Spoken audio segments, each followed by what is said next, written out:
একটু অবাক হন তো। সর্বনাশ, হায় হায়, এটা আমি কি দেখতেছি?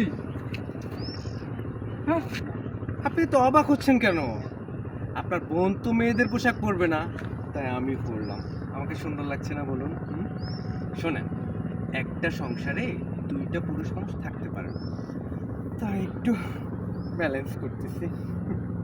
আমি তোমার একটা বুদ্ধিমান ছেলে মনে করছিলাম। হ্যাঁ, এটা তুমি কি করলা? এখন তো দেখি যে আবার আমার আমার সেই জানাশোনাটা ভুল। আরে আমি আমার বোনদের তোমার সাথে বিয়ে দিছি যাতে আমার বোনটা একটু বদলায় যায়। তুমি আমার বোনদের বিয়ে করে এখন নিজে বদলায় গেছো। হ্যাঁ, আমি বদলাই গেছি। বদলানোর পরে বিশ্বাস করবেন না, মেয়েদের জামা কাপড় যখনই পরলাম না, ভিতরে মনে হলো একটা আত্মা ঢুকে গেছে।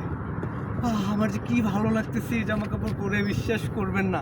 জানেন, আমি না নিজের হাতে রান্নাও শিখেছি। আমার রান্না যে কি মজা, চলেন না আপনাকে আমি নিজের হাতে খাওয়াই দিই। এই, আচ্ছা আচ্ছা আমার আমি কি দেখতেছি সর্বনাশ। আমি প্লিজ প্লিজ তুমি আগের উপর ফিরে আসো।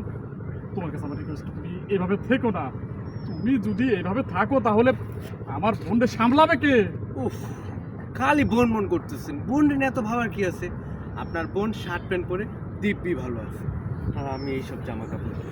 আমাদের তো কোনো সমস্যা নেই। আপনি চলেন তো আমার সাথে এই, চলেন। এই, ছাড়ো, খবরদার খবরদার আমার ধরবা না। এই, আমি তোমার সাথে কোথায় যাবো? কোথায় যাবো? কোথায় আবার? চমেলা ভাবির কাছে।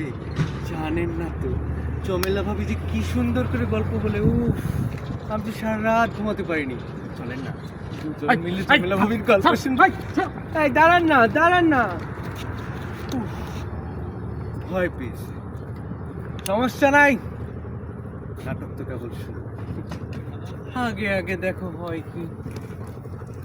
আমি